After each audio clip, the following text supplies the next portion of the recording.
And moving from here to Ireland. Ireland has officially stepped out of a recession, and a key to growth is bringing business in from around the world. And that's where Barry O'Leary comes in. He's CEO of Ireland's Industrial Development Agency.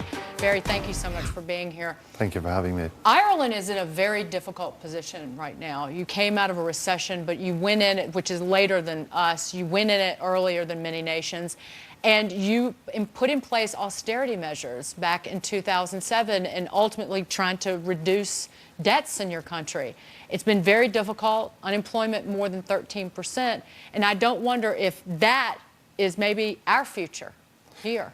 Well, I think we had an overhyped property market in Ireland that caused a lot of problems, and that's led to the growth in unemployment. You know, the combination of property and retail are down quite significantly, and we were in a position a few years ago where we had to take the necessary steps, because traditionally we've had a very, very low debt to GDP ratio. So to some degree we had capacity to absorb a few years, but it is important that we have taken these austerity measures to get the national balance sheet back under control, because ultimately that will dictate the borrowing capacity internationally. With the economy for the people in Ireland, it feels lousy, does it not? And that's my point here, is that if you want to bring down the debt, ultimately people around the world are going to have to feel some pain and discomfort.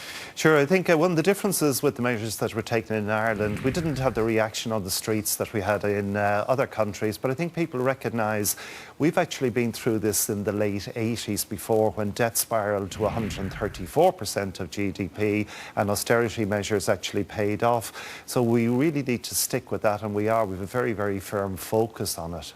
And so much, well, the burden is on you now, if the economy is going to continue growing, to bring in business from overseas to Ireland, which was, you were very successful doing during the days of the Celtic Tiger.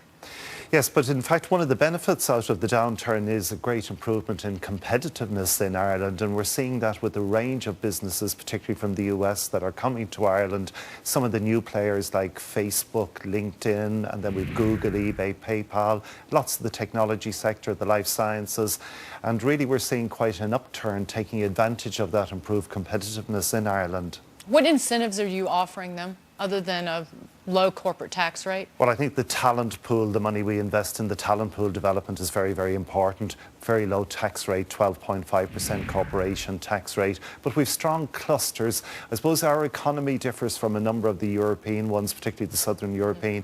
We're mainly represented in the growth sectors like life sciences and the technology sector.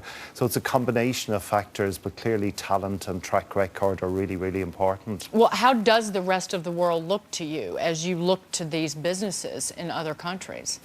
Yeah, well, I think the US in particular dominates the technology playing field, and that's really what we've capitalised. I mean, there are close cultural links between Ireland and the US, and we've often been a springboard to serve the European market. Now it's happening, you know, Europe, Middle East and Africa. Barry, thank you for being here. Have a great weekend. I'd wish you a happy 4th, but why do you care? No, I'm kidding. Barry O'Leary, CEO of Ireland's Industrial Development Agency. Take care. Thank you.